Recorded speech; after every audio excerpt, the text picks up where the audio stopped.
The house that waited. The morning light in Boston had a way of arriving without warmth, slipping between buildings of glass and steel before settling across Eleanor Vance's small apartment like an uninvited memory, pale and persistent, illuminating not only the dust motes drifting lazily through the air, but also the quiet, carefully contained life she had built in the years since everything else had fallen away. Her apartment, though modest in size, carried the unmistakable imprint of order and restraint, as though each object within it had been deliberately chosen not only for its purpose, but for its ability to remain still, unobtrusive, and loyal to its place. The worn sofa with softened arms, the bookshelves bowed ever so slightly under the weight of decades' worth of stories, and the narrow wooden table by the window, where a half-finished watercolor rested in patient silence.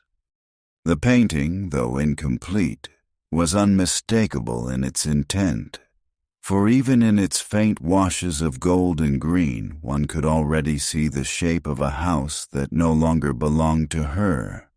A house with a wide porch and tall windows that caught the light differently, as if they understood something about time that modern glass never could. And though Eleanor had not consciously set out to paint Willow Creek Manor, her hand had drifted there all the same, guided by something older than intention. She stood at the small kitchen counter, her fingers wrapped loosely around a mug of coffee that had already begun to cool, watching the street below where people moved with purpose, coats pulled tight against the early October air, their footsteps brisk and decisive in a way that suggested destinations, commitments, lives that demanded forward motion.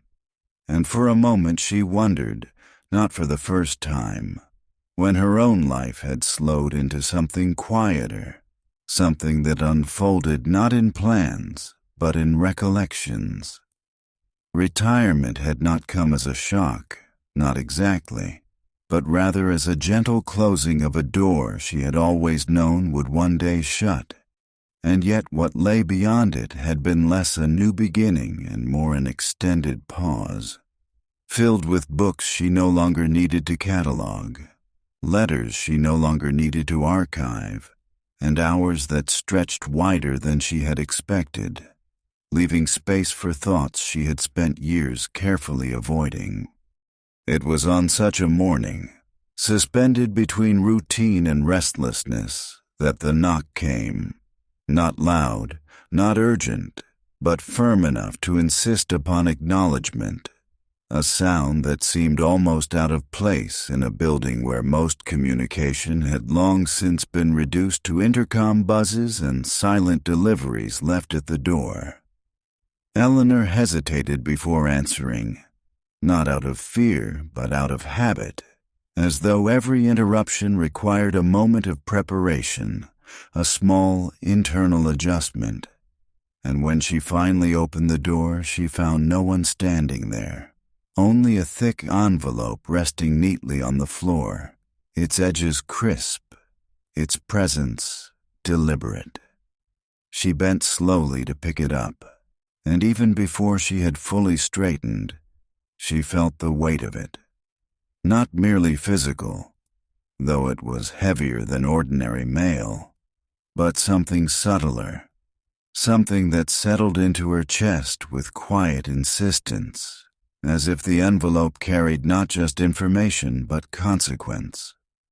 The return address bore the name of a law office she did not recognize, printed in clean professional lettering, and for a moment she considered setting it aside, placing it unopened on the table beside her unfinished painting, allowing it to become just another object in a room that had grown accustomed to waiting. But something in the careful formality of it refused to be ignored. She carried it to the table and sat down, the chair creaking softly beneath her as though echoing her hesitation, and with deliberate care she slid her finger beneath the seal, opening the envelope slowly, almost ceremonially, as if by prolonging the act she might delay whatever change it threatened to bring. Inside were several pages, neatly typed, the language precise and unmistakably legal, and yet it was not the structure of the sentences that held her attention, but a single name that appeared within the first paragraph. Willow Creek Manor. For a moment, the room seemed to recede, the edges of it softening as though drawn into the distance, and Eleanor found herself staring at the page without fully seeing it, her mind already moving elsewhere, slipping past the years, past the city, past everything she had built to contain the past, and returning, unbidden and undeniable, to a place she had once called home. She read the line again, more slowly this time, her eyes tracing each word with increasing clarity, until the meaning settled into something solid and unavoidable. The current owner of Willow Creek Manor had passed away, and in her will, the property had been left, unexpectedly, inexplicably, to Eleanor Vance. A soft sound escaped her, something between a breath and a laugh, though it carried neither humor nor relief, only disbelief, and she lowered the paper slightly, as though the act of distancing it might somehow alter what it said. But the words remained, fixed and certain. Memories did not return all at once, but rather in fragments, like light filtering through leaves. The scent of cinnamon and baked apples drifting from the kitchen, the creak of the porch beneath summer footsteps, the quiet murmur of her mother's voice as she worked, the steady presence of her father repairing something that did not strictly need repair, simply because he believed in maintaining what mattered. And then, just as inevitably, came the other memory, the one she had spent years folding carefully away, of departure, of boxes packed too quickly, of conversations held in hushed tones behind closed doors, of the day the house ceased to be theirs and became something distant, something unreachable. She had told herself over the years that it had been just a house, that leaving it behind had been necessary, that life required movement, adaptation, resilience, and she had lived accordingly, building a career, maintaining connections, creating a life that was orderly and sufficient, if not entirely full.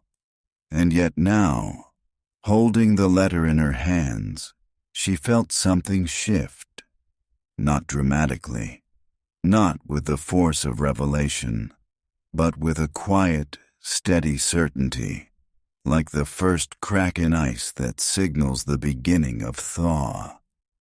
Why her? The question lingered, unanswered, hovering somewhere between curiosity and unease, and she turned the page, searching for explanation, but found only formalities, signatures, instructions, and a name, Mrs. Harrington, faintly familiar, though she could not immediately place it. She sat there for a long time, the letter resting against her lap, the morning light shifting gradually across the room, until it touched the edge of the unfinished painting, illuminating the faint outline of the house she had not meant to draw. Only then did she notice the coincidence, or perhaps the inevitability, and she let out a slow breath, her gaze moving from the paper to the painting and back again, as though the two were engaged in a conversation she had only just begun to hear. Some doors, she realized, do not remain closed simply because we leave them behind. Eventually she stood, the movement deliberate, grounded, as though something within her had settled into place, and she began to gather what she would need. A small suitcase, a coat suited for cooler weather, the practical necessities of travel. Each action simple, familiar, and yet carrying a quiet undercurrent of significance. When she paused at the door, her hand resting on the handle, she allowed herself one final look at the apartment, at the life she had constructed within its walls, and for the first time since the letter had arrived, she did not feel uncertainty. She felt instead the faintest trace of recognition.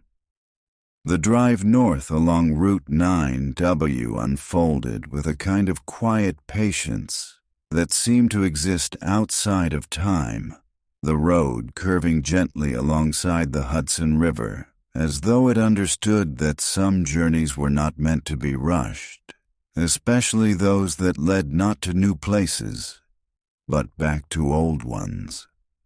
Eleanor kept both hands on the steering wheel, her posture composed, her expression calm. Yet beneath that stillness her thoughts moved steadily, not in sharp bursts, but in long, continuous threads that wove together memory and anticipation in ways she could neither fully control nor entirely resist. The landscape shifted gradually as she left the city behind, the sharp edges of urban life softening into rolling hills and dense clusters of trees, their leaves transformed into a tapestry of gold, amber, and deep crimson, each color catching the light in a way that felt almost deliberate, as though the season itself had chosen this moment to be particularly vivid. She rolled down the window slightly, allowing the crisp autumn air to enter the car, carrying with it the scent of fallen leaves and distant wood smoke. And for a brief moment she closed her eyes, not long enough to lose awareness of the road, but long enough to let the sensation settle into something familiar. It had been years since she had traveled this route, and yet her body seemed to remember it in ways her conscious mind did not, anticipating turns, recognizing the subtle changes in elevation, responding to the rhythm of the drive as though it had never truly forgotten. The radio played softly in the background, a low, steady stream of music that required no attention, and though she could not have named the song if asked, its tone, warm, slightly nostalgic, unhurried, seemed to align perfectly with the quiet unfolding of the afternoon. As she drew closer to Oakhaven, the road narrowed slightly, the trees leaning in just enough to create the impression of passage, of entering a place that existed apart from the rest of the world, and she felt a subtle tightening in her chest, not unpleasant, but unmistakable. The town appeared gradually, not all at once but in glimpses. A familiar sign at the roadside, a row of small shops with wooden facades, the white steeple of a church rising above the trees, each element carrying a sense of recognition that was both immediate and incomplete. Some buildings had changed, their windows updated, their colors refreshed, while others remained almost exactly as she remembered, their age worn openly, unapologetically, as though time had passed over them without insisting on transformation. She slowed as she entered the main street, her gaze moving carefully from one detail to another, absorbing the subtle differences, noting what had been lost, what had endured, and what had quietly taken root in the years of her absence. At a small cafe on the corner, one she did not recall from her childhood, she pulled over, more out of instinct than necessity, and sat for a moment with the engine still running, her hands resting loosely on the wheel as she considered whether she was ready to continue. The decision, when it came, was simple. She turned off the engine.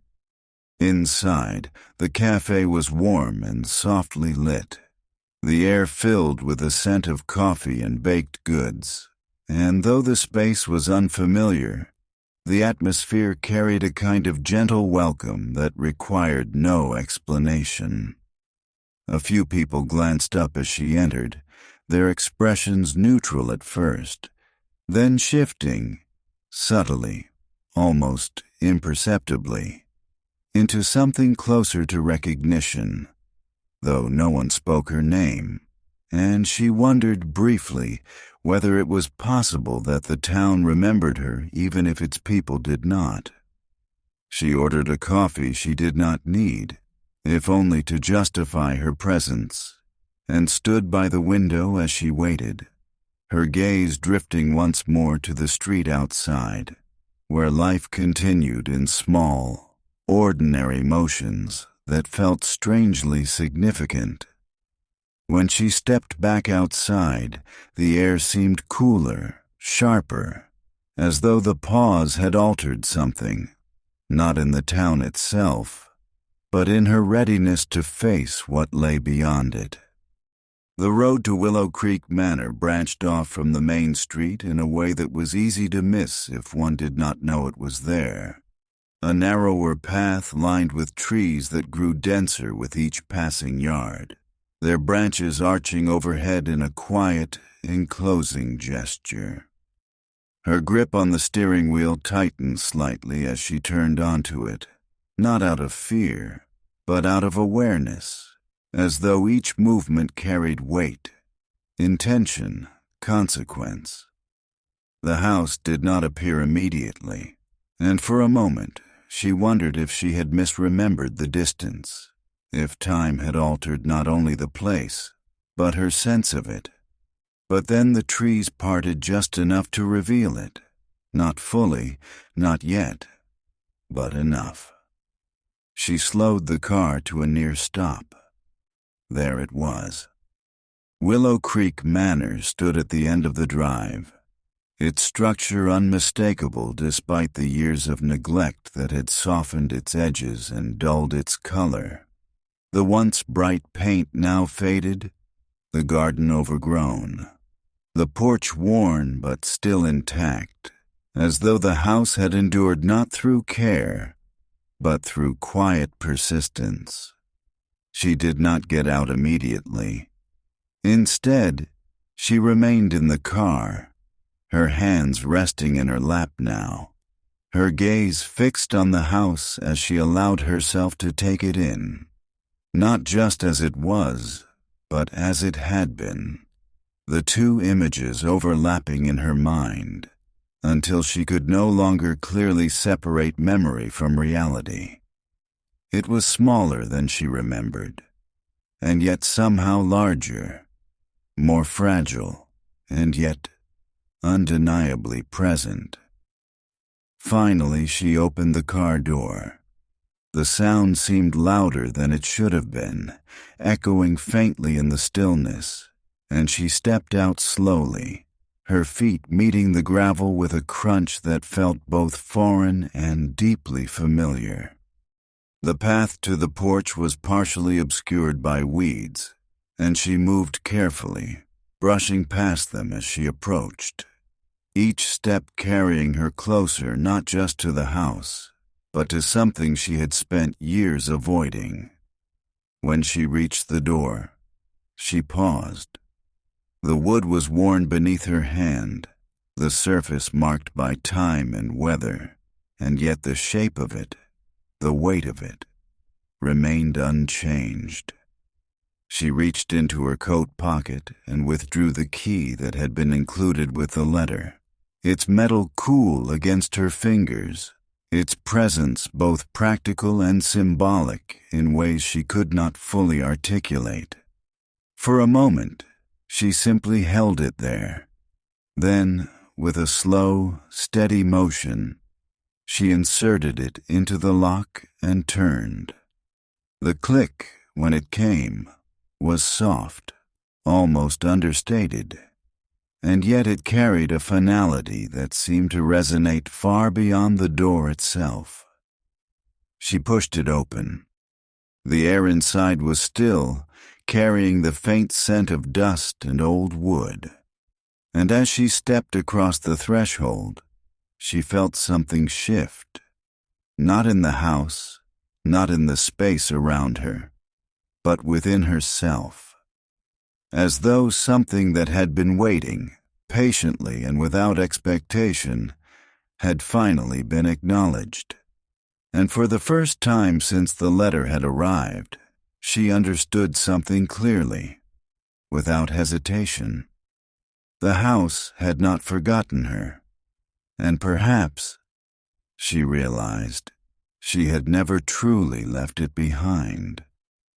The first night in Willow Creek Manor did not arrive with the kind of darkness Eleanor remembered from her childhood, when shadows had felt soft and familiar, shaped by the quiet certainty of belonging, but instead settled slowly into the house like an unfamiliar guest, filling its corners with a stillness that was not quite silence and not quite unease, but something suspended between the two. She had placed the inflatable mattress in what had once been the sitting room, choosing it not for comfort, but for proximity to the front door, as though some part of her still needed to feel that escape remained possible, that she was not yet fully committed to staying. And yet when she lay down, pulling a blanket around her shoulders, she found that leaving was not what occupied her thoughts. The house spoke, though not in any way that could be clearly named, but rather through the subtle language of old structures, the quiet settling of beams, the faint shifting of wood that had absorbed decades of seasons, the occasional creak that seemed to move from one room to another with no visible cause, like footsteps that had forgotten their destination. At first, she listened with alertness, her body tense beneath the blanket, her breath shallow as she tried to distinguish between imagination and reality. But as the minutes stretched into something longer and less measurable, her awareness softened, and what had seemed unfamiliar began, slowly and almost imperceptibly, to feel known. There had been nights like this before, long ago, when she had lain in her childhood bed listening to the same quiet chorus, interpreting each sound not as a threat, but as reassurance, as proof that the house existed around her, holding its shape, maintaining its presence, and the memory of that feeling returned now, not fully formed, but enough to quiet something restless within her. Sleep, when it came, did not arrive all at once, but in fragments, drifting in and out of dreams that felt less like invention and more like recollection. Images of the house as it had been overlapping with the house as it now stood, until the boundary between past and present blurred into something continuous. When morning finally found her, it did so gently, the light filtering through the stained glass windows in fractured colors that moved slowly across the floor, transforming the dust in the air into something almost luminous, as though even neglect could be made beautiful under the right conditions. She sat up slowly, the unfamiliar stiffness of the mattress grounding her in the present. And for a moment she simply watched the light shift, allowing herself the rare indulgence of stillness without purpose, without expectation, as though the house itself had granted her permission to pause. The silence of the morning was different from that of the night, less dense, more open, carrying with it the faint sounds of the outside world, distant birds, the whisper of wind through trees, the subtle hum of a town that was waking somewhere beyond the reach of the property. And she realized, with quiet surprise, that she did not feel alone. Rising to her feet, she moved through the house with slow, deliberate steps, not yet ready to rush into action, not yet willing to reduce this return to a series of practical tasks, and instead allowing each room to reveal itself gradually, as though it required acknowledgement before it could be fully seen. The living room held the remnants of what had once been carefully arranged. A chair pushed slightly out of place, a table bearing the faint outline of an object long removed, curtains that had faded unevenly where sunlight had touched them over the years. And though the space was undeniably worn, it did not feel abandoned. In the hallway, her fingers brushed lightly against the wall as she passed, tracing its surface without conscious thought, and she was struck by how familiar the gesture felt, how easily her body remembered movements she had not performed in decades, as though memory resided not only in the mind, but in the quiet habits of touch. It was in the kitchen that the past found her most directly. The room, though altered by time, retained its shape, its proportions unchanged, and as she stepped inside, her gaze moved instinctively to the doorway where, long ago, her father had marked her height year after year, each small line a record of growth, of time passing in increments that had once seemed endless. She approached slowly, her breath catching just slightly as she reached out, her fingers hovering before finally making contact with the wood. And there they were, faint, worn, but unmistakable. A series of marks accompanied by dates written in handwriting she recognized immediately. Her own. She traced one of the lines gently, her fingertip following the indentation as though it might lead her back to the moment it had been made, and for an instant she saw it clearly. Herself as a child, standing barefoot against the frame, her father crouched beside her with a pencil, her mother watching from the stove, smiling at something unspoken. The memory did not overwhelm her, but settled instead into something quieter, deeper, like a weight that was not burdensome but grounding, and she allowed herself to remain there, her hand resting against the door frame, until the present returned with a soft but undeniable clarity. There was work to be done. The realization did not feel like obligation, but like invitation, and as she stepped back, her gaze moving once more around the kitchen, she felt a subtle shift within herself. Not yet resolution, not yet certainty, but something close to willingness.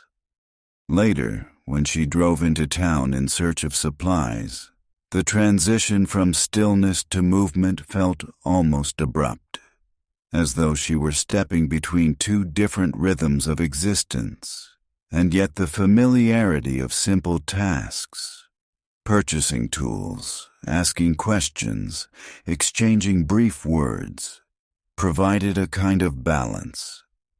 It was in the hardware store, a place that carried the scent of wood and metal and long-standing purpose, that she met Arthur Pendleton.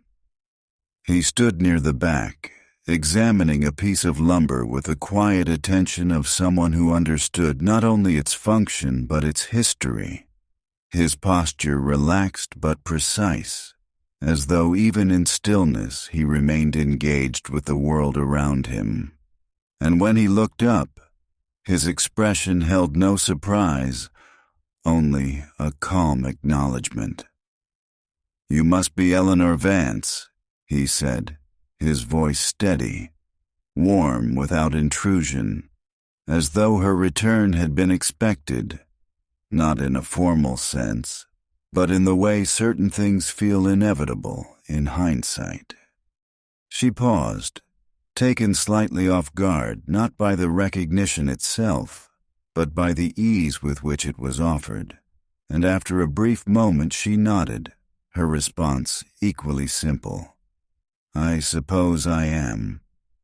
A faint smile touched his face, not broad or performative, but genuine in its restraint, and he set the wood aside before stepping closer, extending a hand that bore the marks of years spent working with it. "Arthur Pendleton," he said, "I used to know your father." The statement, though delivered without emphasis, carried weight, and as she took his hand, feeling the roughness of his palm against hers, she sensed that this meeting, like so many others in this place, was not as incidental as it might have appeared. When she mentioned the condition of the house, the leaking roof, the years of neglect that had settled into its structure, he listened without interruption, his attention focused not only on her words, but on what lay beneath them.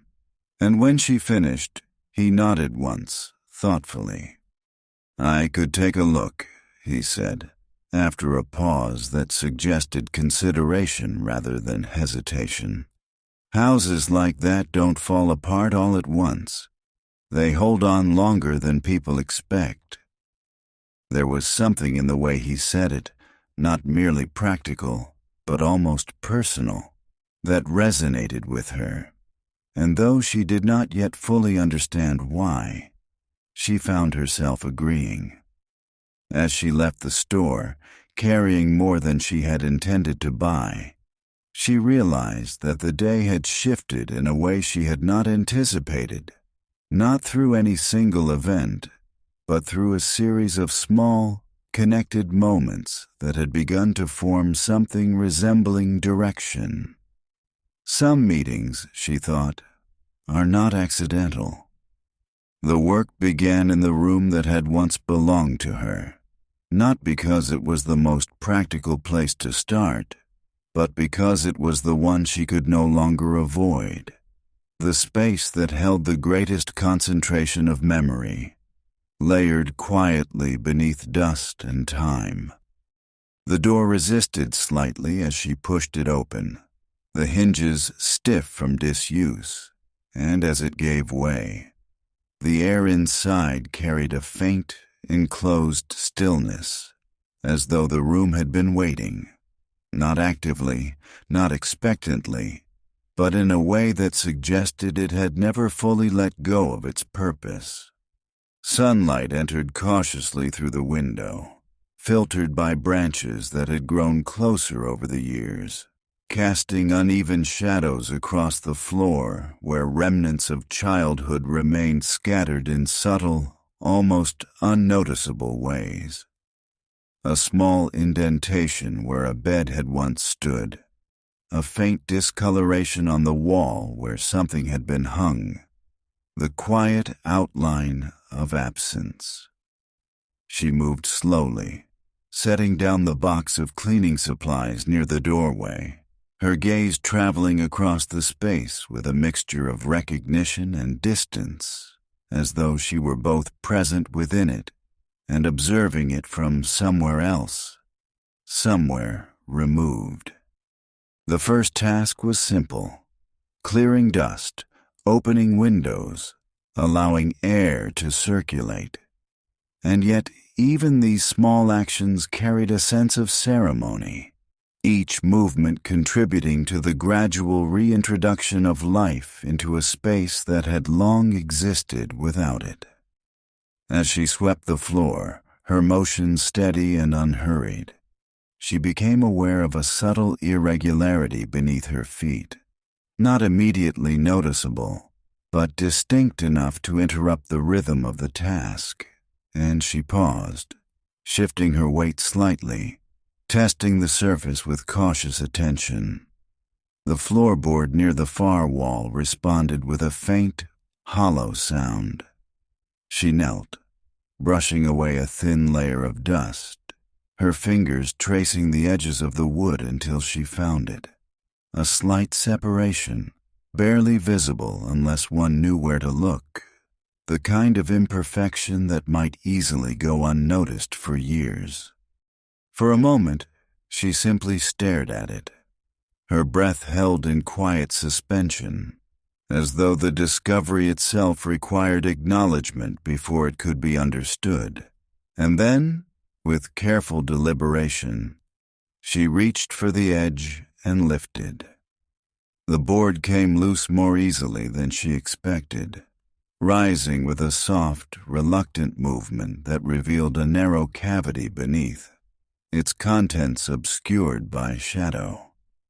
She hesitated, not out of fear, exactly, but out of awareness.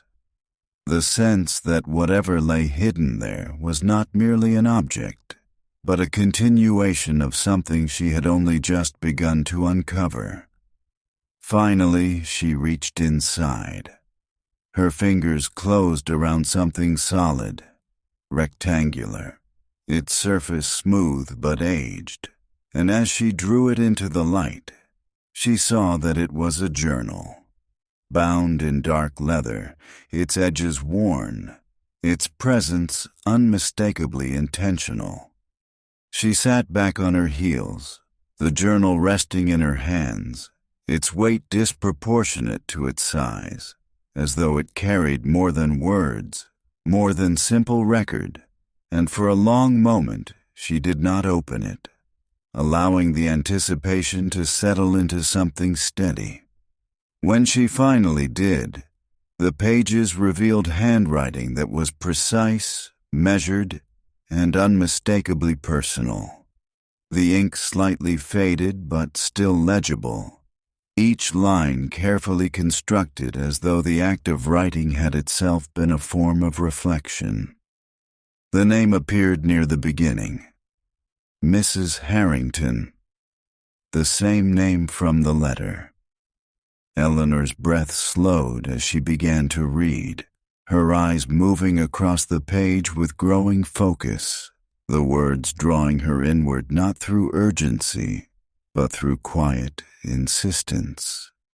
The entries were not chronological in any strict sense, but rather reflective, observational, capturing moments and thoughts that seemed, at first, unrelated. Descriptions of the house, of the garden, of the changing seasons. But gradually, a pattern began to emerge. Mrs. Harrington had known about her, not directly, not in the way of personal acquaintance, but through observation, through distance, through a sustained awareness that extended far beyond what Eleanor could have anticipated. There were mentions of her career, her exhibitions of watercolor work, small details that could only have been gathered intentionally, over time, and with each line, Eleanor felt a subtle tightening in her chest, not of fear, but of something more complex. Why? The question formed quietly, without urgency, but it lingered, persistent and unresolved. As she turned the page, she found an entry that shifted the tone. There was a reference, brief, almost understated, to a decision made long ago, to a purchase that had not been entirely free of consequence, and to a feeling described simply as a debt that does not fade with time. Eleanor stopped reading. The room seemed to hold its breath with her, the silence deepening not in volume, but in presence, and she became suddenly aware that what she held was not merely a record of a life, but a fragment of a larger story, one that extended beyond her own memories. She closed the journal slowly, her fingers resting against its cover as though grounding herself in its reality. And as she sat there, surrounded by the quiet remnants of her childhood, she felt something shift once more. The past, it seemed, had not been as distant as she had believed. And perhaps, more unsettling still, it had not been as silent. Sometimes, she realized, it watches, and sometimes it waits. The morning arrived not with urgency, but with a kind of quiet insistence that felt almost deliberate, as though the house itself had decided that stillness had lingered long enough and that it was time, gently but unmistakably, to begin the slow and careful process of becoming something lived in once more. Eleanor stood on the wide front porch, her hands wrapped around a cup of tea whose warmth seeped gradually into her fingers, grounding her in the present, even as her gaze drifted across the overgrown garden and the long-neglected railings, which bore the visible marks of time not as damage alone, but as endurance. The wood beneath her feet creaked softly as she shifted her weight, and though the sound might have once suggested weakness, she found that it carried instead a quiet resilience, as though the structure had learned to hold itself together through years of silence, waiting not for repair, but for recognition. Arthur arrived just after the sun had lifted fully above the trees, his truck announcing his presence before he stepped out, moving with a steady, unhurried confidence of someone who did not need to rush in order to be effective, his tools arranged neatly in the back as though each one carried not only purpose, but familiarity. "Morning," he said, his voice carrying easily across the space between them, neither too loud nor too soft, but balanced in a way that suggested he understood the value of quiet without needing to protect it. "Good morning," Eleanor replied, setting her cup aside as she stepped down from the porch to meet him, aware, even in that simple movement, that something about the day felt different, not in its events, but in its direction. They began without ceremony, the work itself providing structure where conversation was not yet necessary, Arthur examining the railings with a practiced eye, while Eleanor cleared debris from the porch, their movements gradually aligning into a shared rhythm that required no instruction. The scent of fresh wood soon replaced the stale traces of neglect, rising into the air as Arthur cut and shaped replacement pieces with careful precision, and Eleanor found herself pausing occasionally, not out of distraction, but to observe the transformation as it unfolded in small, deliberate increments. "There's a way wood settles," Arthur said at one point, his hands moving steadily as he secured a new beam into place, not just from weather, but from being left alone too long. She glanced at him, sensing that the statement extended beyond its immediate context, and he met her gaze briefly before returning to his work, as though acknowledging the shared understanding without insisting upon it. They worked through the late morning and into the afternoon, the sun shifting gradually across the sky, casting changing patterns of light across the porch.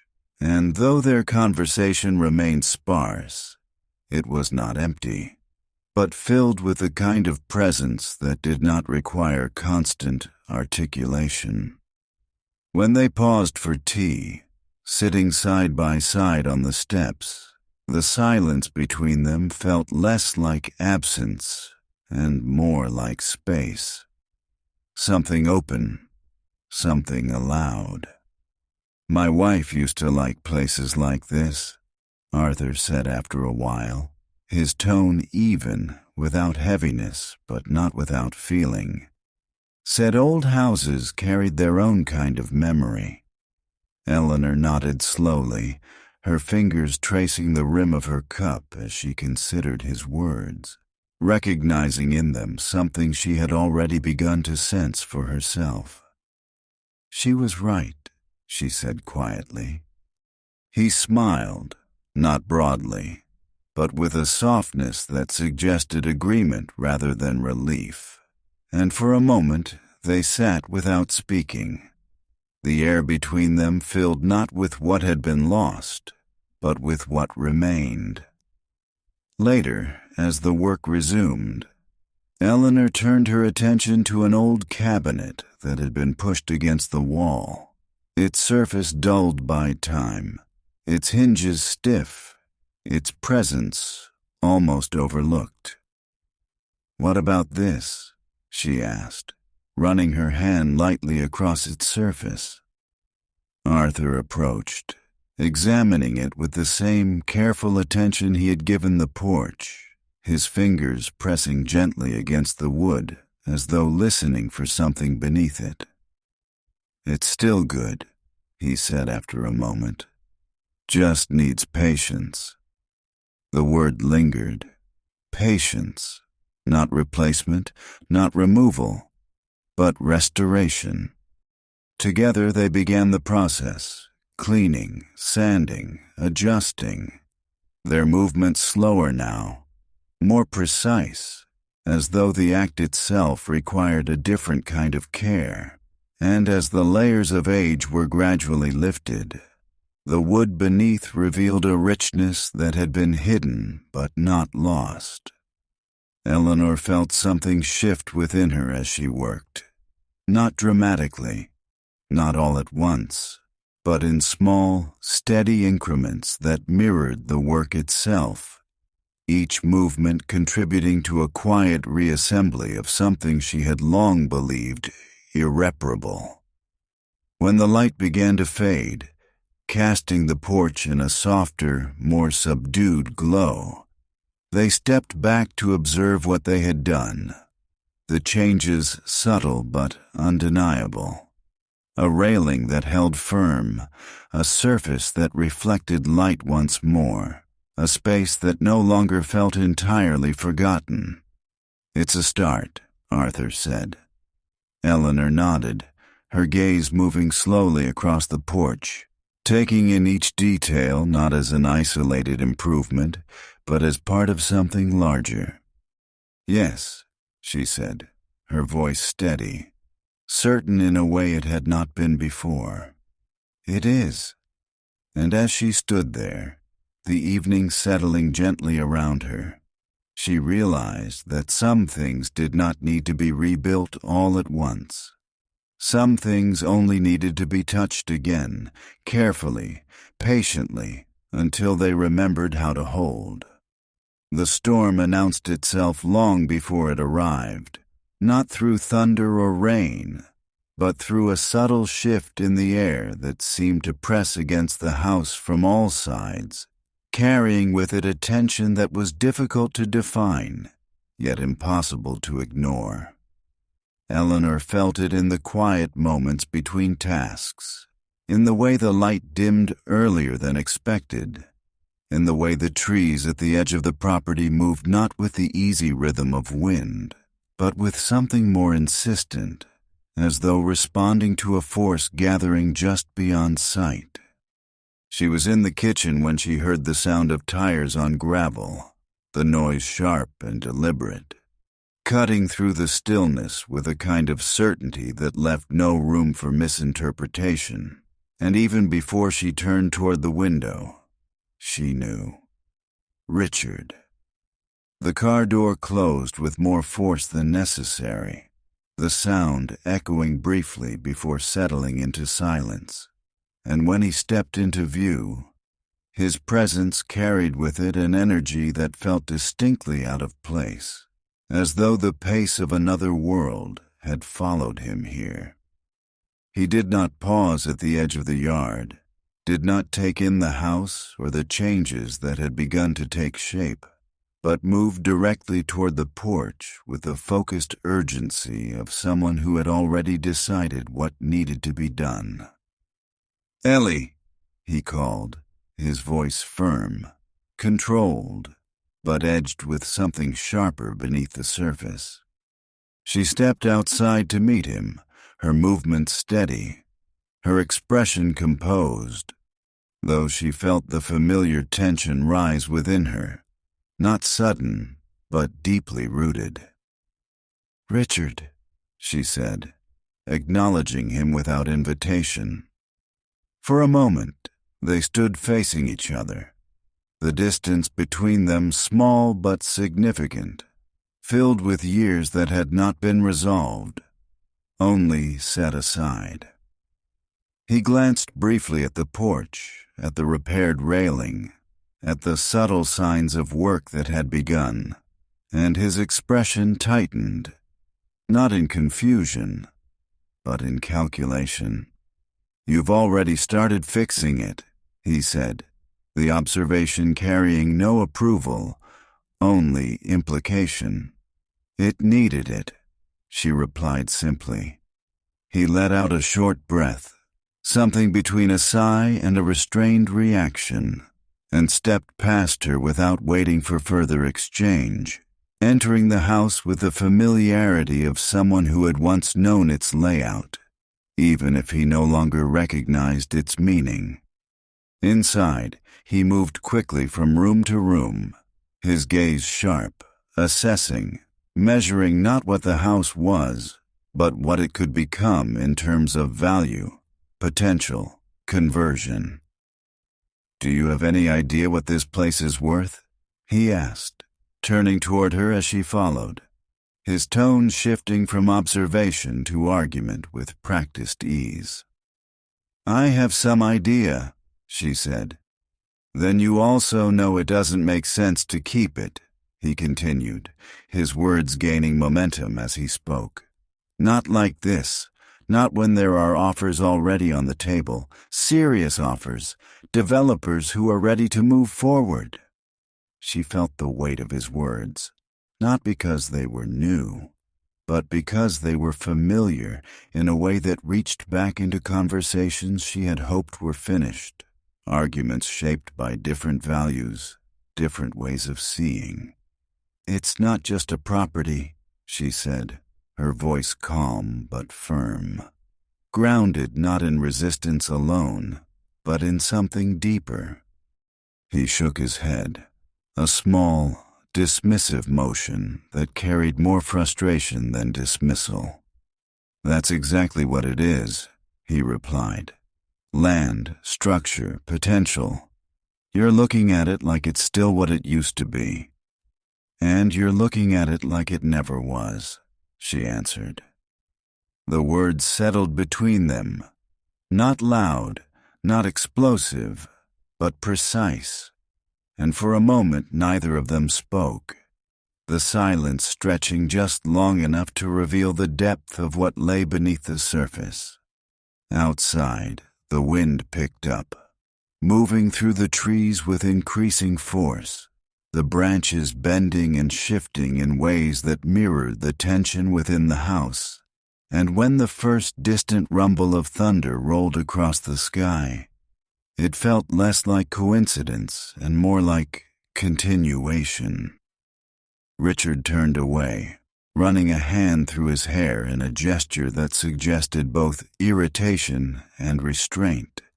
And when he spoke again, his tone had changed, not softened, but sharpened in a different direction.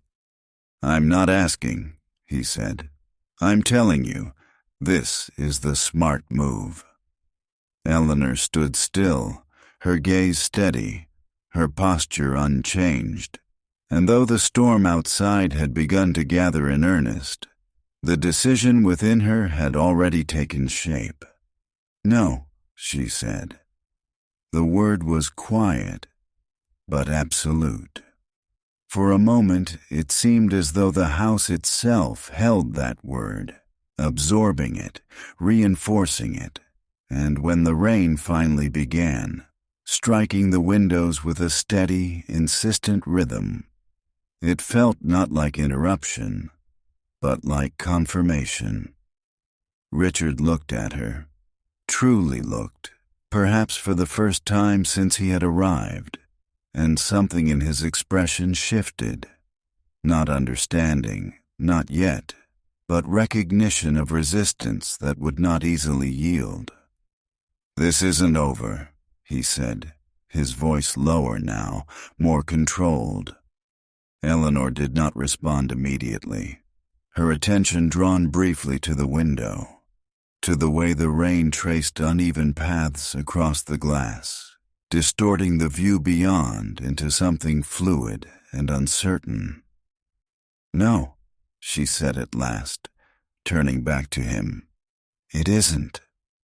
The storm continued, building, pressing against the house with increasing force, but inside something had already settled. Some storms, she realized, do not come to destroy. They come to reveal what will not move. The morning of the festival arrived with a softness that seemed almost intentional, as though the town itself had chosen to present its gentlest face after the tension of the storm. The air cool but not cold, the sky a pale, steady blue that held no threat of change, and the sunlight falling across Oakhaven in a way that made even the smallest details appear touched by something quietly celebratory. Eleanor stood for a moment on the front porch of Willow Creek Manor, her coat drawn lightly around her shoulders, watching as the breeze carried loose leaves across the yard in slow, drifting patterns that felt less like movement and more like memory. And for the first time since Richard's departure, she noticed that the heaviness he had brought with him no longer lingered in quite the same way. The house, though still worn and incomplete in its restoration, seemed somehow steadier, as though the act of choosing to remain had altered not only her relationship to it, but its presence around her. And as she stepped down onto the gravel path, she carried with her a quiet sense of participation rather than hesitation. Arthur had suggested the festival almost casually the day before, mentioning it in the same tone one might use to describe a familiar routine rather than an event of significance. And yet there had been something in his expression, not expectation, but invitation, that had stayed with her long after he left. "You should come," he had said, leaning lightly against the porch railing they had begun to repair together, his voice steady, unassuming. "It's not much, but it's ours." Now, as she drove into town, the roads lined with trees that seemed to glow from within under the autumn light, she found herself wondering what exactly that meant. Not much, but ours. And whether she still had any claim to that word at all.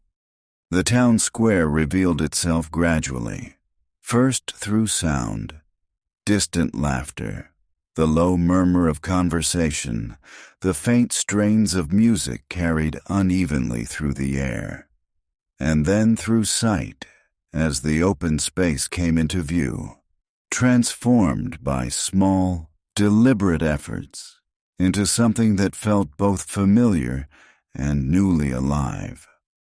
Stalls lined the edges of the square, their wooden frames decorated with garlands of dried leaves and small clusters of pumpkins, each arrangement imperfect in a way that suggested care rather than precision.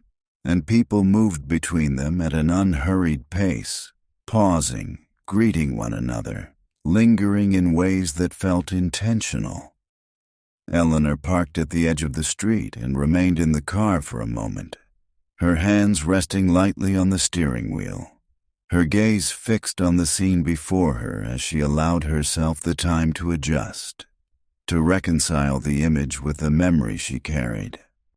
When she finally stepped out, the sounds grew clearer, more distinct, and she was immediately aware of the warmth that existed not in temperature, but in atmosphere. The way voices overlapped without clashing, the way movement flowed without urgency, the way presence itself seemed enough. Arthur found her before she had taken more than a few steps into the square, appearing not abruptly, but as though he had always been somewhere nearby, his expression carrying that same quiet steadiness she had begun to associate with him. "You made it," he said, the words simple, but the tone carrying a subtle note of approval that did not feel imposed. "I wasn't sure I would," she admitted, her voice softer than she intended, though not uncertain. He nodded, as though the hesitation had been expected, and gestured lightly toward the square. "Then we'll start slow." They walked together without a fixed direction, allowing the movement of the crowd to guide them, stopping occasionally at stalls where the offerings were modest but thoughtfully arranged. Jars of homemade preserves, hand-carved wooden utensils, baskets of apples whose skins reflected the sunlight in muted shades of red and gold. At one table, a woman offered samples of warm apple cider, the steam rising gently into the cool air, carrying with it a scent that was both sharp and sweet. And Eleanor accepted a cup, her fingers curling around it instinctively as the warmth seeped into her hands. The first sip brought with it a sudden, unexpected clarity, the flavor so closely tied to memory that it seemed to bypass thought entirely, and for a moment she was no longer standing in the present, but somewhere earlier, somewhere simpler, where the same taste had meant comfort without reflection. "Good?" Arthur asked, watching her with quiet attentiveness. She nodded, though the gesture carried more than agreement. "Yes," she said, her voice steady but touched with something deeper. "It is." They continued walking, pausing occasionally to exchange brief words with people Arthur knew, each interaction small, unforced, yet woven into a network of familiarity that Eleanor observed with growing awareness, realizing that this town, this place, functioned not through events, but through connection.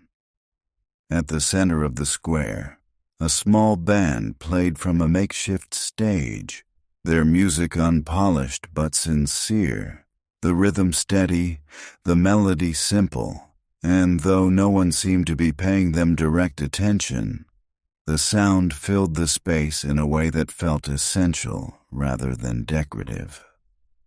Arthur stopped, turning slightly toward her. "Dance?" he asked, the word offered without pressure, as though refusal would not diminish the moment. Eleanor hesitated, not out of discomfort, but out of unfamiliarity, the idea itself feeling distant from the life she had been living, and yet as she looked around, at the couples swaying gently, at the easy acceptance of movement without performance, she felt something shift. "All right," she said. They moved toward the edge of the open space, their steps tentative at first, guided more by awareness than confidence, but gradually settling into the rhythm, their movements simple, uncoordinated in any formal sense, yet aligned in a way that required no correction. Arthur's hand rested lightly against hers, not firm, not possessive, but present.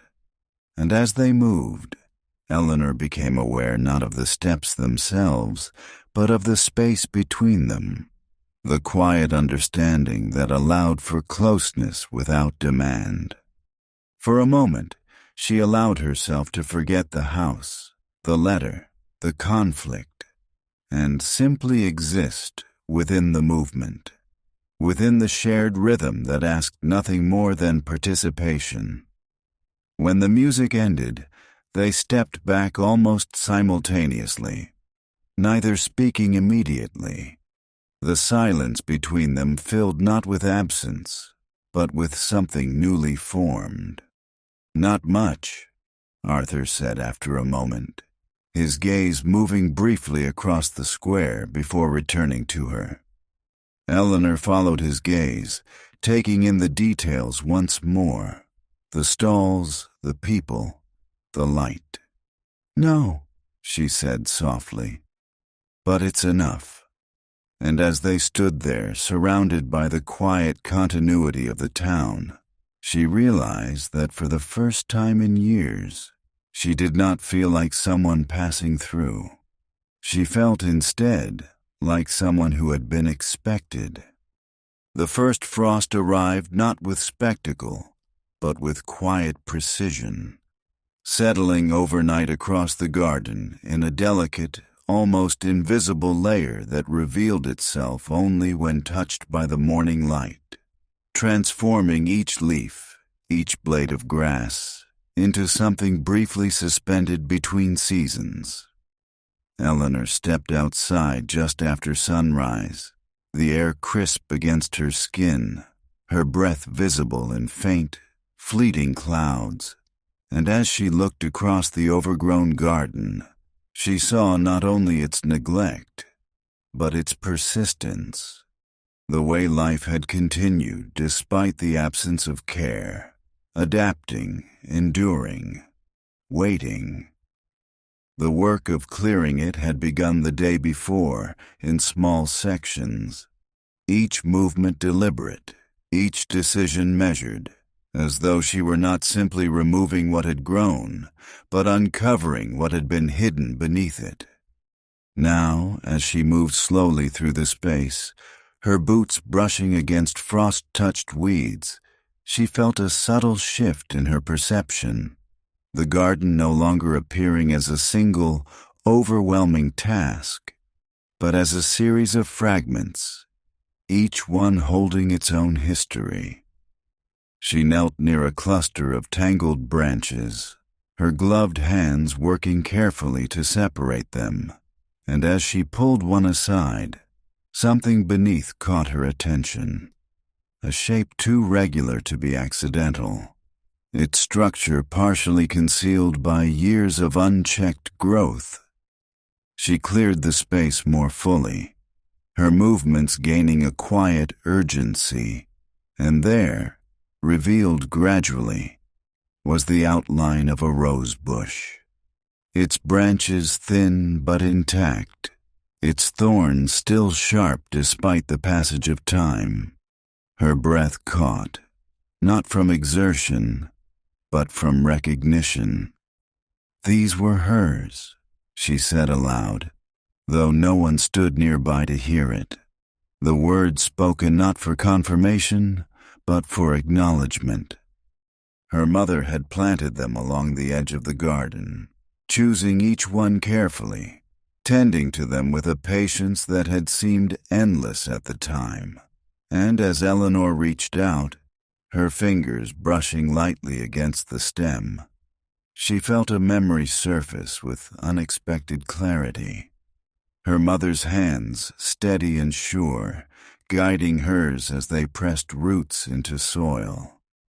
"Not too deep," she had said, her voice gentle but certain. "Let them breathe." The memory lingered, not fading immediately, but settling into the present in a way that felt less like intrusion and more like continuation. And Eleanor remained there for a moment, her hand resting against the plant, allowing the connection to hold. Later, inside the house, she returned to the journal, drawn back not by curiosity alone, but by the sense that the answers she sought were already beginning to form, waiting only to be recognized.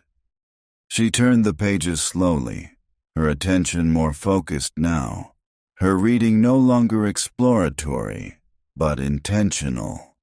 And it did not take long before she found what she had not known she was looking for. An entry describing the garden.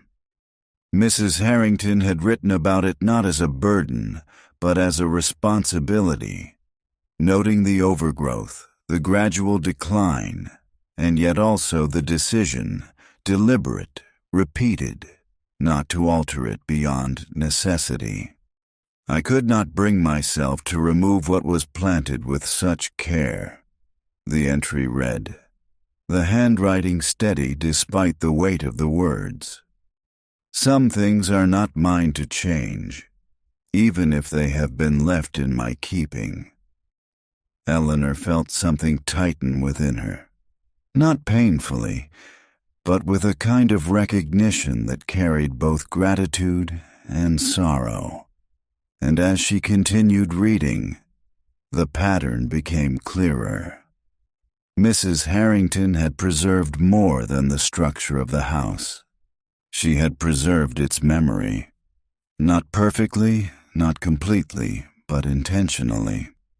The realization settled slowly, its significance unfolding in layers, and Eleanor closed the journal gently, her fingers lingering against its cover as she considered what it meant. The past had not been erased. It had been held. That afternoon, she returned to the garden with renewed purpose, her movements more confident now, her actions guided not only by necessity, but by understanding. And as she worked, she found herself noticing details she had missed before. The placement of stones, the faint outline of old pathways, the quiet order beneath the apparent chaos. When she paused, stepping back to observe the section she had cleared, she felt not the satisfaction of completion, but the recognition of progress, of something emerging gradually, patiently, as though responding to her presence. Inside, as the light began to fade and the air grew colder, she set up her watercolor materials by the window, the paper blank, the brushes arranged carefully, and for a moment she simply sat, her gaze moving between the garden and the page. Then, without overthinking, she began. The first strokes were light, almost tentative, capturing not detail, but impression. The softened lines of the house, the muted colors of the garden, the way the light touched both without fully defining them. And, as she continued, the movement of her hand became steadier, more assured. She was not painting what the house had been. She was painting what it was becoming. When she finally set the brush down, the room had grown dim, the last of the daylight fading beyond the window, and as she looked at the image before her, she realized that something within her had shifted once more. Not dramatically, not completely, but enough. The garden, she understood, had not been abandoned. It had been waiting.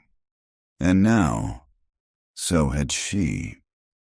The first snow did not arrive with drama or announcement, but rather with a quiet inevitability that revealed itself gradually, beginning as a faint softening of the air before settling into the kind of stillness that seems to pause the world just long enough for something new to take shape. Eleanor noticed it not by sight at first, but by the way the morning felt different when she woke. The silence deeper, more complete, as though the sounds that usually filled the spaces between walls and trees had been gently absorbed into something softer, something more forgiving. When she stepped toward the window and drew the curtain aside, the landscape beyond had already begun to change.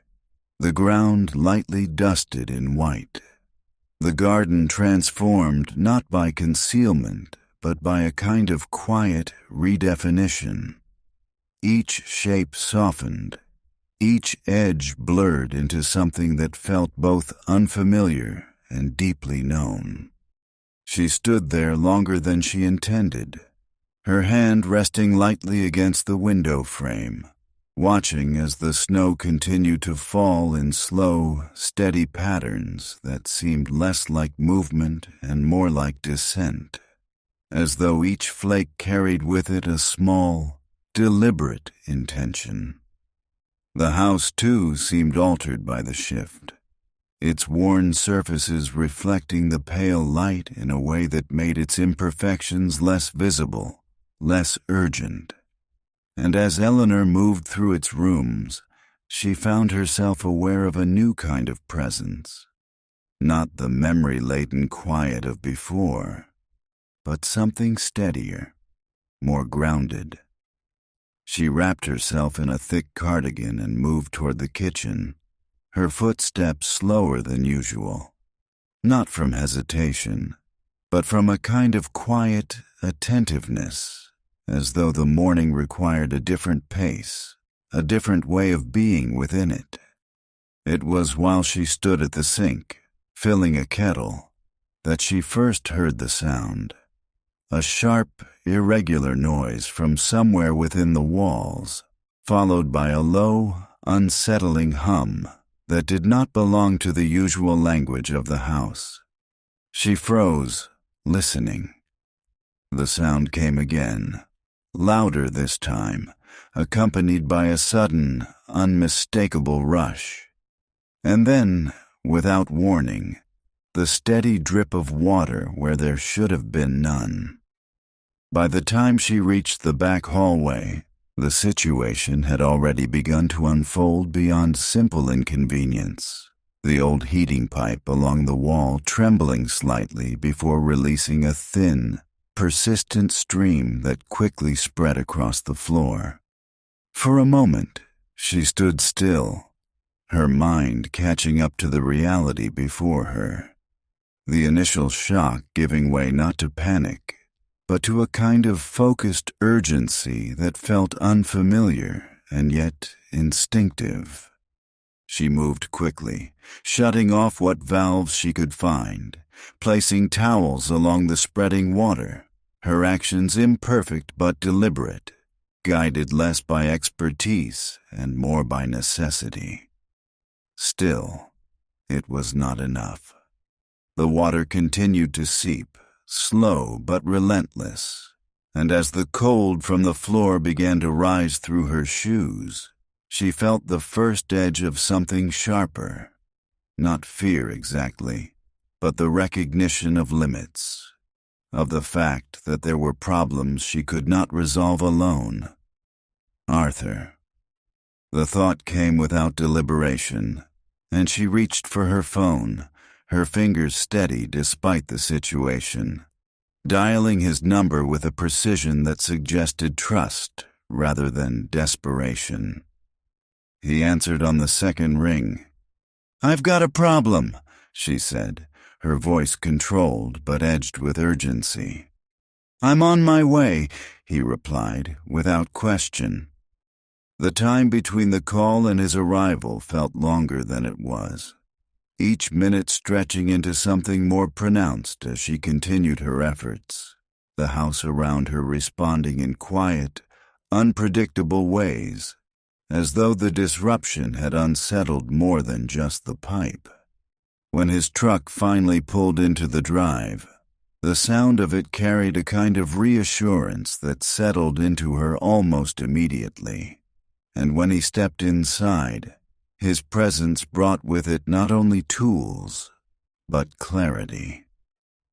"Show me," he said, already moving toward the source of the problem. What followed unfolded quickly, but not chaotically, Arthur assessing the damage with practiced efficiency, while Eleanor assisted where she could, their movements aligning once again into a shared rhythm, though this time the stakes felt more immediate, more pressing. "It's old," he said, examining the pipe, his brow furrowed not in frustration, but in concentration. Held on as long as it could. Together they worked to contain the leak, his hands steady, her actions responsive. And though the process was not without difficulty, it carried a sense of direction that replaced the earlier uncertainty. It was not long before others arrived. A neighbor she had only briefly met appeared at the door with extra towels, followed by another carrying a small portable heater, their presence unannounced but unquestioned, as though the situation itself had called them. No one asked if help was needed. They simply offered it. The house, which had moments before felt overwhelmed by the problem, began to shift once again, not through repair alone, but through presence, through the quiet gathering of people who moved within it without hesitation, without formality. By the time the immediate damage had been contained, the air inside had changed, warmed not only by restored heat, but by something less tangible, something that lingered even as the work slowed. Eleanor stood near the doorway, watching as the others spoke in low voices. Their movements relaxed now, their purpose fulfilled, and she realized, with a clarity that surprised her, that what she had felt earlier, that subtle sense of not being alone, had become something real. Arthur approached, wiping his hands on a cloth, his expression calm. "It'll hold," he said. "We'll fix it properly tomorrow." She nodded, her gaze moving briefly across the room before returning to him. "Thank you," she said, though the words felt insufficient. He shrugged lightly, as though dismissing the need for acknowledgement. "That's what people do," he replied. She looked at him for a moment longer, considering the simplicity of the statement, and then, slowly, she understood.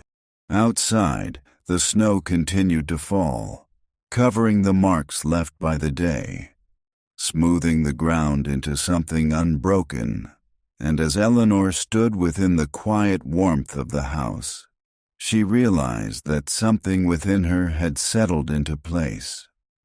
She was no longer simply returning. She was beginning to belong.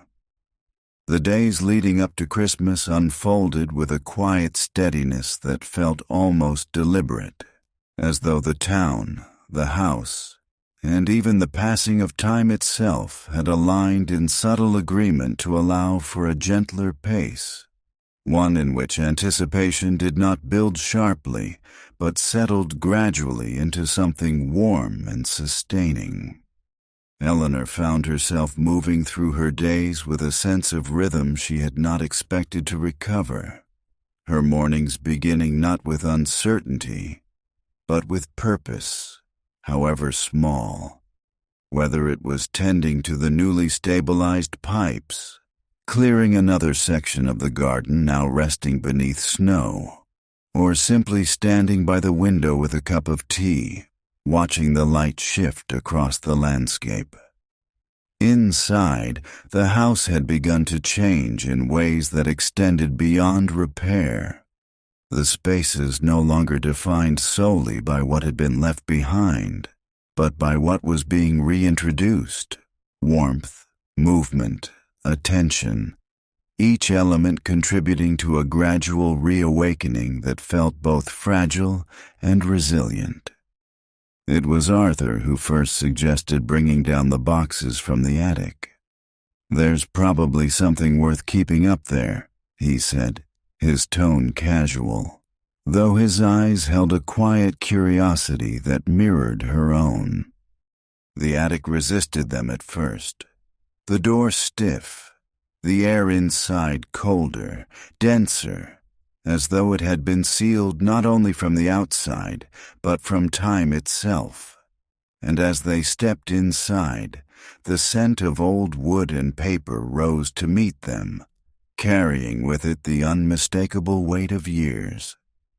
They worked slowly, moving through the space with care, opening boxes that revealed objects layered in memory, ornaments wrapped in yellowed tissue, strands of lights that no longer functioned but still held their shape, small figurines whose details had softened with age.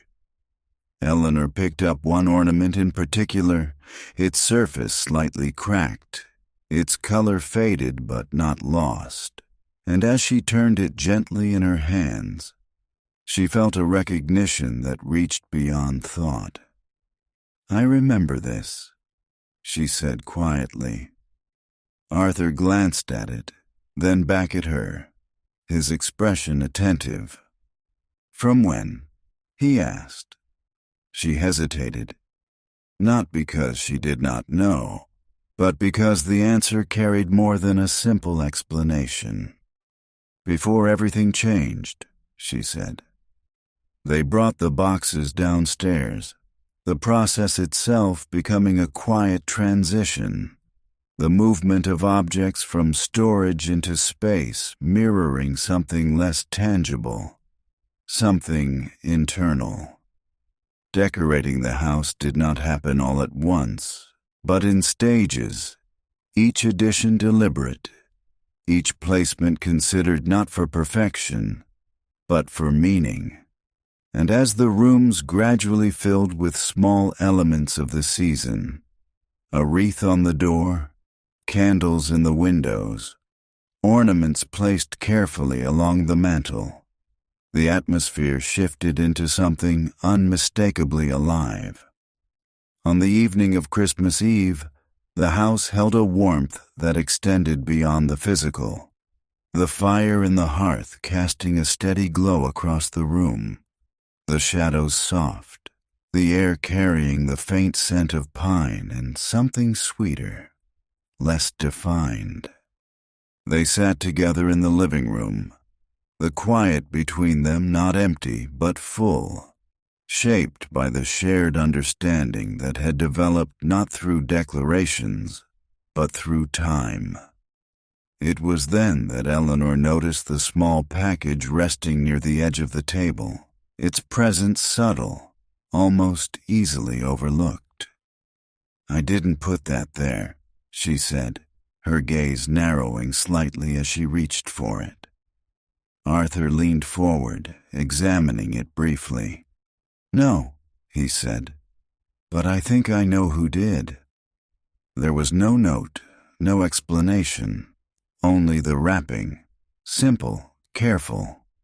And as Eleanor opened it, her movements slow, almost reverent, she felt a familiar tension rise, not of fear, but of anticipation. Inside was a single ornament, older than the others, more worn, its surface marked by time in ways that could not be replicated, and as she held it in her hand, she knew. Richard. The realization did not arrive with surprise, but with something quieter, something more complex, and she closed her fingers gently around the object, allowing the recognition to settle. "He kept it," she said, more to herself than to Arthur. Arthur watched her, his expression steady, offering no interpretation, only presence. Outside, the wind moved softly against the house, the night deepening into something still and expansive. And for a moment, Eleanor allowed herself to remain within that space, holding the ornament, holding the connection it represented. Later, as the fire burned lower and the room grew quieter, Arthur stood, moving toward the window before turning back to her, his gaze thoughtful. "May I?" he asked, though the question carried no specific direction. She looked at him, understanding not the words, but the intention behind them, and after a brief pause, she nodded. He stepped closer, not abruptly, not with urgency, but with a measured ease that allowed the moment to unfold without pressure. And when his hand reached hers, the contact was light, steady, grounding. The space between them shifted, not dramatically, not all at once, but enough. When he leaned in, the movement slow, deliberate. The kiss that followed was not a culmination, but a beginning, gentle and unassuming, carrying with it not intensity, but clarity. When they parted, neither spoke immediately, the silence holding the moment without diminishing it, and as Eleanor looked at him, she felt something settle into place, something she had not expected to find again. Not certainty, not resolution, but possibility. Outside, the snow reflected the light of the moon in a quiet, continuous glow, and inside, Willow Creek Manor stood not as a relic of the past, but as something newly inhabited. Not perfect, not complete, but alive.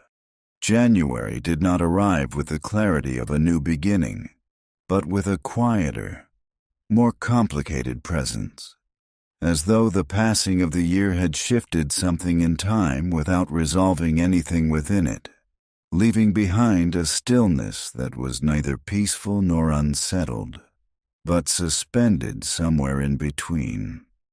The house, now warmer and more responsive to the rhythms of daily life, seemed to hold that same sense of suspension, its restored spaces carrying the memory of recent effort, while its untouched corners remained quiet reminders of what had yet to be understood.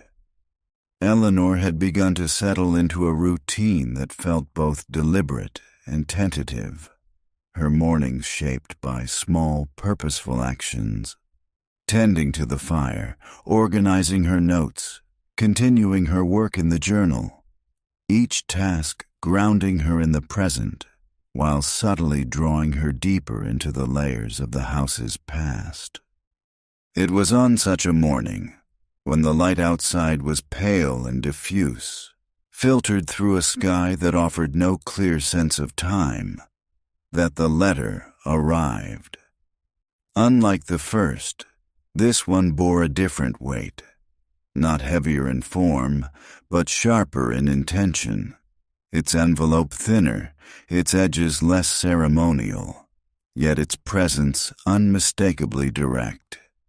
She recognized the tone before she even opened it. Inside, the language was precise, structured, and unmistakably adversarial, outlining a legal challenge to the validity of the will, citing ambiguities, referencing claims, and suggesting, with careful professional detachment, that ownership of Willow Creek Manor might not be as secure as she had been led to believe. For a moment, she did not move.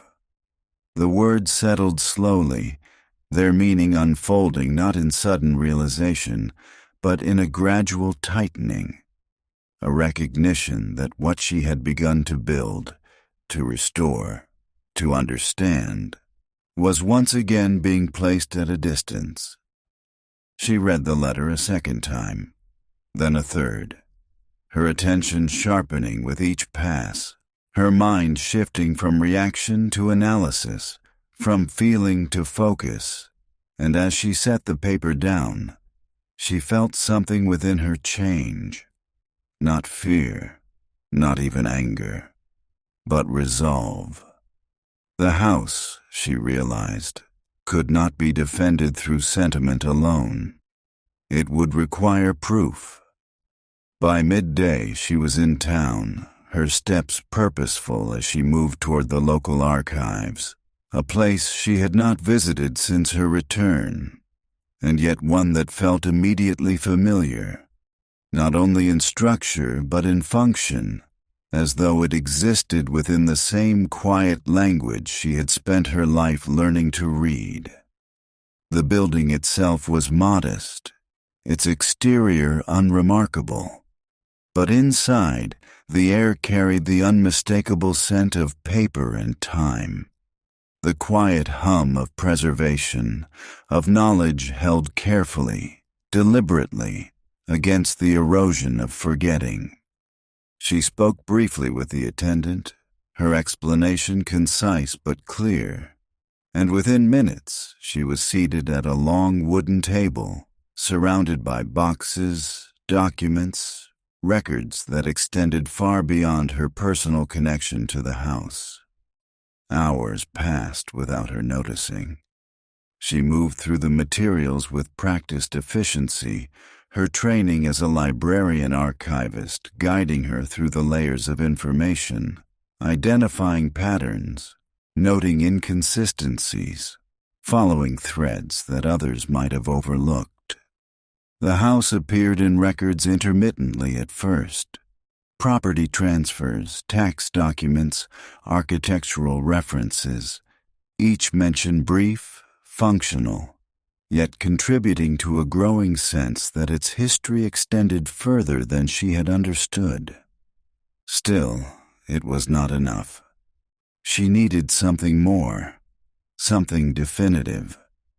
By the time the light outside began to fade, her eyes ached slightly from the strain of focus, but she did not stop, her attention narrowing rather than weakening, driven by a quiet determination that felt less like effort and more like necessity. It was in a secondary index, one she had almost overlooked, that she found it. A reference not to the house itself, but to its original design, an architect's name. She sat back slightly, her fingers resting against the edge of the table as the realization settled into place, the significance not yet fully formed, but undeniable.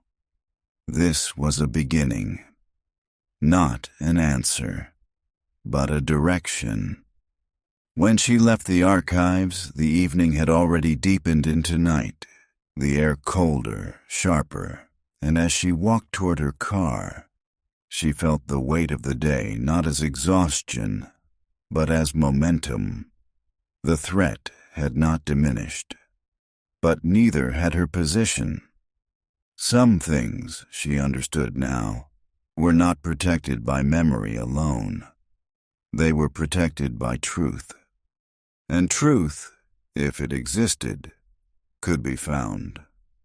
The discovery of the architect's name did not resolve the uncertainty, but it shifted its shape, transforming it from something diffuse and overwhelming into something more defined, more approachable, as though the problem had revealed the outline of its own solution. Eleanor arrived at Arthur's workshop the following morning, the paper in her hand folded carefully, not out of habit, but out of respect for what it represented, and as she stepped inside, the familiar scent of wood and oil greeted her with a steadiness that felt grounding.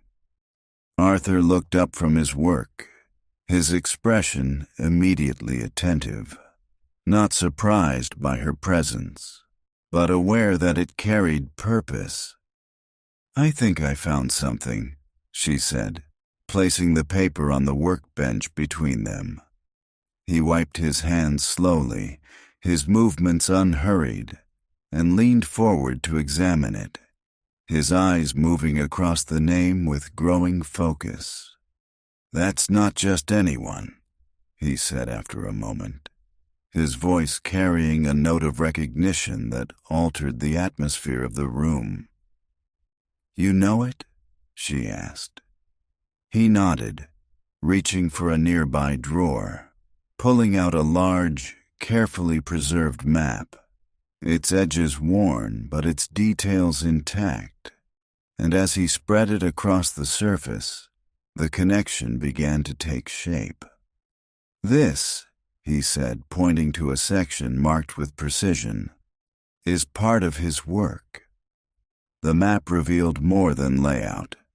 It revealed intention, the placement of structures, the relationships between them, the subtle patterns that suggested design beyond function. Eleanor stepped closer, her gaze moving across the lines, following the paths, the boundaries, until she saw it. Willow Creek Manor. Not isolated, not incidental, but positioned with purpose. "There's more," Arthur said, his voice quieter now, as though the significance of what he was about to reveal required a different tone. He moved to another shelf, retrieving a set of documents bound together with care, their age evident, their preservation deliberate. "These were passed down," he explained. "Not official records, not exactly. More like personal accounts." She took them, her fingers brushing lightly against the pages, sensing the weight of what they might contain even before she opened them. The writing inside was less formal than the archive documents, but no less precise, detailing movements, names, routes. And gradually, unmistakably, a pattern emerged. The house had been part of something larger, a network, the Underground Railroad. The realization did not come with shock, but with a deep, steady recognition, as though the house itself had been holding this truth all along, waiting not to reveal it, but to be understood. "It was a station," she said, her voice barely above a whisper. Arthur nodded. "More than that," he replied. "It was a safe place." The words settled into the space between them, carrying with them a weight that extended beyond history, beyond documentation, into something that felt both personal and collective. Eleanor sat down slowly, the papers still in her hands, her mind moving through the implications, the connections, the meaning of it all. This was not just a house. It was a part of something that had mattered, something that still did. By the time they brought the information to the appropriate historical authority, the case had begun to shift. The narrative no longer centered on ambiguity, but on significance, on preservation, on recognition of a past that could not be dismissed as ordinary. The legal challenge, once sharp and immediate, began to lose its certainty, its foundation weakening in the presence of documented truth. And though the process was not immediate, not without resistance, the direction was clear. The house would stand, not because it was hers, but because it mattered. That evening, as Eleanor returned to Willow Creek Manor, the light of the setting sun casting long golden shadows across the snow, she paused at the edge of the path, her gaze resting on the structure that had once been simply her home, then her loss, and now something more. The past, she realized, had not only shaped it, it had protected it, and now, in a way she had not expected, she was part of that protection. Not as an owner, but as a keeper. And for the first time since the letter had arrived, she felt not only that she belonged to the house, but that the house, in its own quiet way, belonged to something far greater than either of them. March did not arrive all at once, nor did it announce itself with any clear declaration of change, but instead unfolded gradually, almost cautiously, as though the world itself was unsure whether it was ready to let go of winter, allowing small signs of transformation to appear and disappear before finally settling into something more certain. The snow, which had once blanketed the landscape in a steady, unbroken layer, began to recede in uneven patterns, revealing patches of earth that seemed almost startled by their own re-emergence, dark and damp beneath the lingering chill. And as Eleanor stood at the window each morning, she found herself watching not for dramatic change, but for subtle shifts.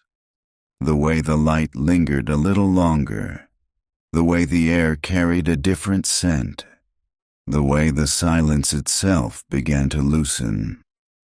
Inside the house, the transition mirrored the world outside, the fire no longer needing to burn as steadily, the rooms holding warmth more easily, the spaces feeling less like they were being reclaimed and more like they were simply being lived in. And Eleanor moved through them with a familiarity that no longer required effort. It was on an afternoon softened by melting snow and distant birdsong that Richard returned. There was no announcement this time, no sharp arrival that disrupted the stillness, only the quiet sound of a car pulling into the drive, followed by a pause that stretched just long enough to suggest hesitation rather than urgency. Eleanor saw him from the window before he reached the porch, his figure moving more slowly than before, his posture less rigid, as though something within him had shifted during his absence, though not yet settled. When she opened the door, neither of them spoke immediately. The space between them filled with a silence that was no longer charged with conflict, but with something more complex, something unfinished. "I wasn't sure you'd come back," she said at last, her voice calm, not accusatory, but honest. He let out a breath that seemed to carry more than the moment required, his gaze moving briefly past her into the house before returning. "I wasn't sure either," he admitted. The words, simple as they were, marked a change more clearly than any explanation could have, and she stepped aside, allowing him to enter without ceremony. Inside, he moved more slowly than he had before, his attention no longer scanning for value or potential, but lingering on details. The repaired railing visible through the window, the restored cabinet, the subtle signs of care that had transformed the space without erasing its past. "You've done a lot," he said, his tone quieter now, less certain, as though the observation required adjustment. "We have," she replied, the inclusion deliberate. He nodded slightly, acknowledging the presence of something beyond her alone, and for a moment they stood in the kitchen, the same space that had once held tension now holding something else entirely, the possibility of understanding. "I pushed too hard," he said finally, the admission coming not abruptly, but as though it had been forming for some time. "I thought, if I didn't, everything would just stay the same." Eleanor leaned lightly against the counter, her hands resting still, her attention fully on him, not interrupting, not correcting. But it wasn't about the house, he continued, his voice lower now, more inward. Not really. She waited. It was about not wanting to look back, he finished. The words settled into the room with a quiet weight, not heavy but undeniable, and Eleanor felt something within her respond, not with surprise, but with recognition. We all left it differently, she said, her voice steady, offering not contradiction, but perspective. He met her gaze then, more directly than before, and for the first time since his arrival, there was no resistance in his expression, only something open, something uncertain but willing. I don't know how you stayed, he said. I didn't, she replied. Not until now. The honesty of it seemed to shift something further, not resolving everything, but allowing space for what had been held back. And when he let out a quiet breath, it no longer carried tension. Later, outside, they stood beneath the old tree where the swing still hung, its ropes worn but intact. The seat tilted slightly from years of disuse, and without speaking, Richard stepped forward, testing its weight before adjusting the knot with careful attention. You remember this? He asked, though the answer was already understood. She smiled faintly. I do. He worked in silence for a while, his movements precise, deliberate, not hurried, and as he finished, stepping back to assess it, the swing hung straight once more, balanced, ready. It should hold, he said. Eleanor stepped closer, her hand brushing lightly against the rope, feeling its tension, its steadiness, and for a moment neither of them spoke, the air around them carrying the quiet of something restored. The thaw, she realized, was not only in the ground beneath their feet. Some things, given time, given space, given honesty, found their way back, not to what they had been, but to something that could hold. The final stages of restoration did not arrive with a sense of completion, but with a quiet accumulation of small, deliberate choices, each one contributing to a transformation that was less about perfection and more about presence, about creating a space that felt not newly made, but newly understood. By early April, the house had shifted in ways that were both visible and subtle, the repairs blending seamlessly with the original structure, the worn surfaces no longer appearing neglected, but lived in, each imperfection carrying its own quiet history. Eleanor moved through the rooms with a sense of ease that no longer required conscious effort, her steps guided not by memory alone, but by a familiarity that had taken root in the present. And as she prepared for the small gathering she had planned, she found herself pausing occasionally, not to correct, but to appreciate. The idea of inviting others into the house had not come immediately, but gradually, forming over time as she recognized that what had been restored was not meant to remain private, that the house itself, with its history and its quiet endurance, held something that extended beyond her own experience. Arthur arrived early, as he always did, his presence steady, his assistance offered without instruction, and together they moved through the final preparations, arranging chairs, adjusting small details, ensuring that everything felt not staged, but natural. "You're sure about this?" he asked at one point, though his tone suggested not doubt, but care. She considered the question briefly, her gaze moving across the room, taking in the light, the objects, the space as a whole. "Yes," she said, "it's time." The guests arrived slowly, not in a rush, but in a steady flow that felt aligned with the rhythm of the house itself. Each person entering with a quiet awareness, their movements respectful, their voices soft as they took in the surroundings. Some wandered through the rooms with curiosity, pausing to examine details. Others gathered in small groups, their conversations low and easy, and Eleanor moved among them without urgency, her presence no longer defined by hesitation, but by belonging. On the walls of the hallway, her watercolor paintings hung in a simple arrangement, each one capturing a different stage of the house. Not as it had been, but as she had seen it, felt it, understood it over time. Arthur paused in front of one, his gaze thoughtful.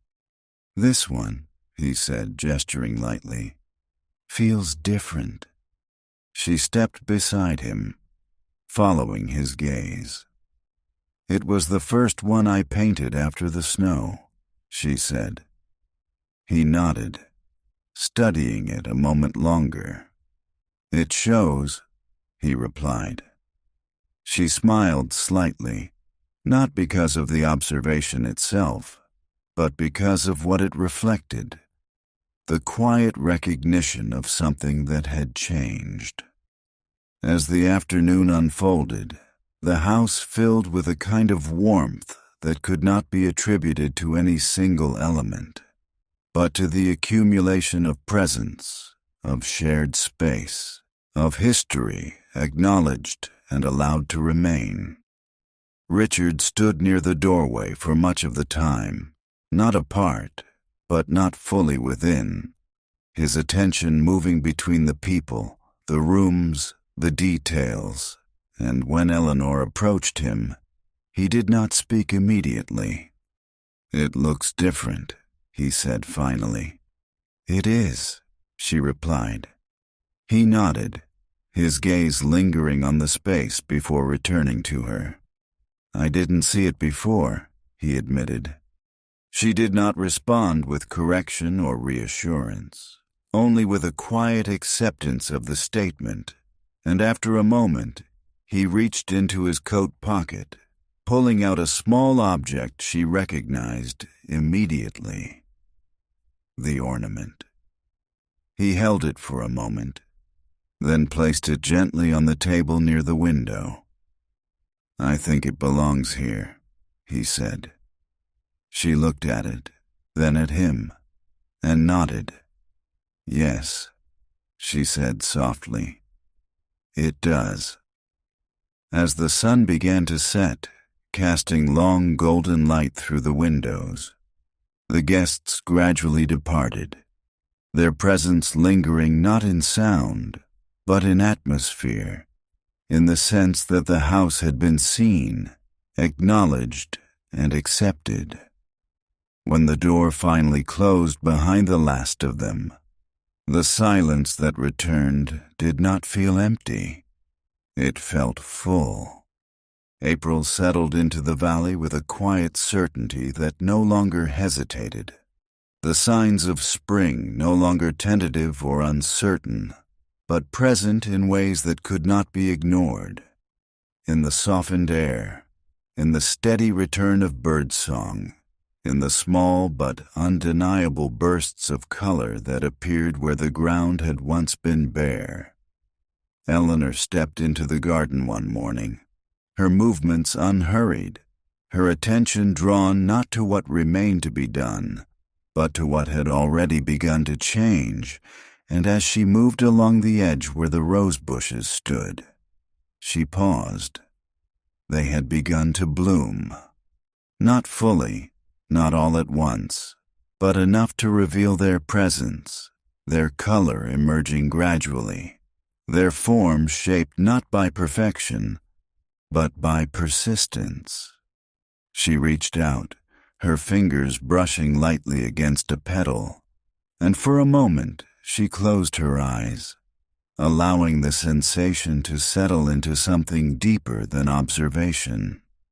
The house behind her stood quiet and steady, its windows reflecting the morning light, its structure no longer defined by absence, but by presence, by the accumulation of days lived within it. She had sold the apartment in Boston. The decision had come without drama, without hesitation, not as a break from the past, but as a continuation of something that had already begun. And now, standing in the garden, she felt no sense of loss, only alignment. Arthur arrived later that morning, his truck pulling into the drive with the same familiar sound, though now it carried a different meaning, no longer marking an arrival, but a continuation of presence. He stepped out, carrying a small box of tools, his movements as steady as ever, and when he approached, there was no need for greeting, no need for explanation. "I thought I'd leave these here," he said, setting the box near the shed. She looked at it, then at him, understanding not only the action, but the intention behind it. "Good idea," she said.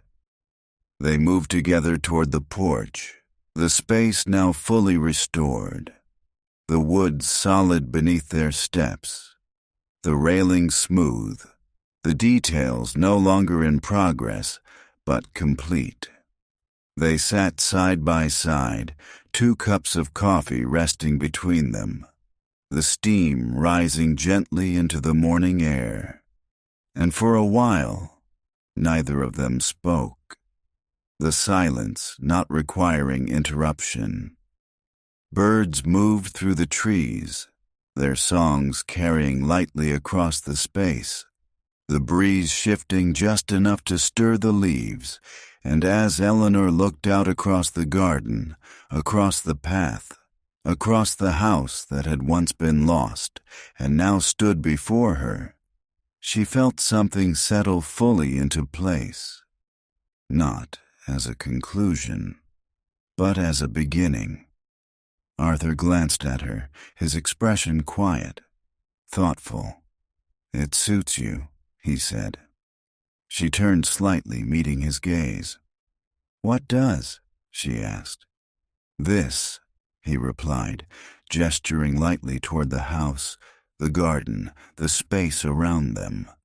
All of it. She considered the words, not quickly, not lightly, but with the same care she had come to bring to everything that mattered. And then she nodded. "Yes," she said. "It does."